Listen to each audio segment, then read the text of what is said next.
باپ اور بیٹے اور روح القدس کے نام میں آمین۔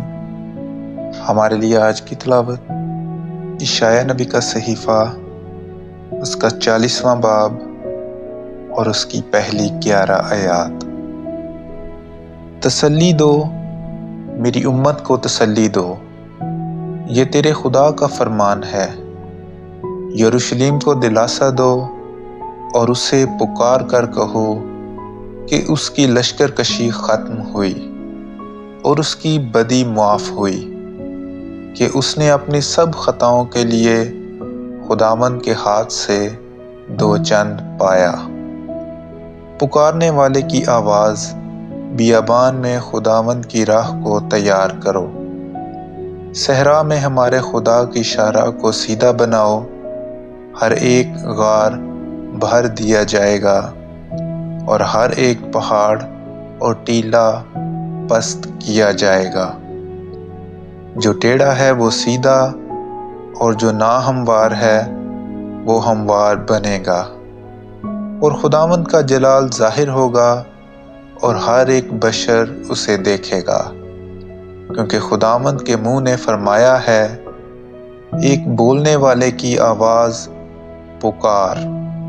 اس نے کہا، میں کیا پکاروں؟ ہر بشر گھاس کی مانند ہے اور اس کی ساری حشمت میدان کے پھول کی مانند ہے۔ گھاس سوکھ جاتی ہے اور اس کا پھول گر جاتا ہے، کیونکہ خداوند کا دم اس پر چلا۔ حقیقتاً انسان گھاس کی مانند ہے، گھاس سوکھ جاتی ہے اور اس کا پھول گر جاتا ہے، پر ہمارے خدا کا کلمہ ابد تک قائم رہے گا۔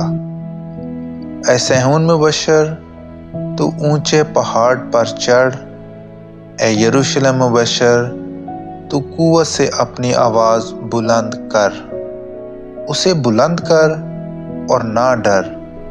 یہودا کے شہروں سے کہہ، دیکھو اپنا خدا، دیکھو مالک خداوند قوت کے ساتھ آئے گا، اور اس کا بازو حکمرانی کرے گا۔ اس کی جزا اس کے ساتھ ہے اور اس کا اجر اس کے آگے ہے۔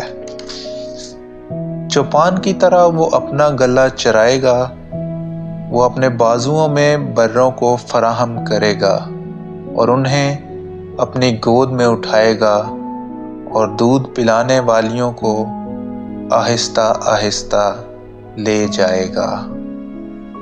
کلام اقدس کا پڑھا اور سنا جانا ہم سب کے لیے باعث برکت ہو۔